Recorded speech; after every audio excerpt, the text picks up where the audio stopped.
लेकिन एक दिलचस्प बात ये भी है कि यहाँ काम के बाद आराम करना एक आम रिवायत है और इस आदत को बहुत अच्छा माना जाता है।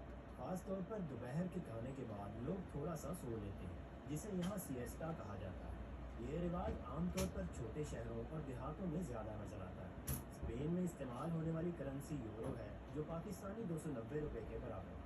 दोस्तों, स्पेन के बारे में एक हैरत अंगेज हकीकत ये भी है कि स्पेन दुनिया के उन चंद ममालिक में आता है कि जिनके कौमी तराने में एक भी लफ्ज़ नहीं है, बल्कि सारे का सारा कौमी तराना म्यूज़िक पर मुश्तमिल है।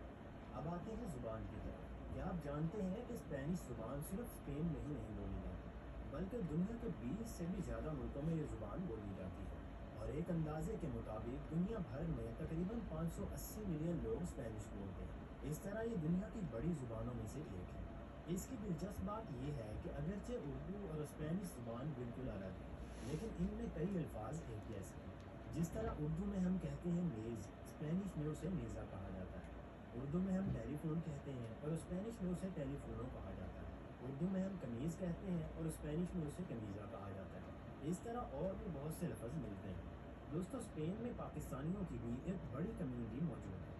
एक अंदाजे के मुताबिक तकरीबन 1,25,000 पाकिस्तानी यहाँ रहते हैं और इन पाकिस्तानियों की अक्सरियत का ताल्लुक पंजाब से है। स्पेन के बड़े शहरों जैसे मैड्रिड, बार्सिलोना, वेलेंशिया और मोर्सिया, इनमें ज़्यादातर पाकिस्तानी आबाद हैं। इन शहरों में आपको पाकिस्तानियों की दुकानें और रेस्टोरेंट्स भी आसानी से मिल जाएंगे। सिर्फ पाकिस्तानी ही नहीं, बल्कि स्पेन में इंडियंस की भी एक बड़ी आबादी मौजूद है।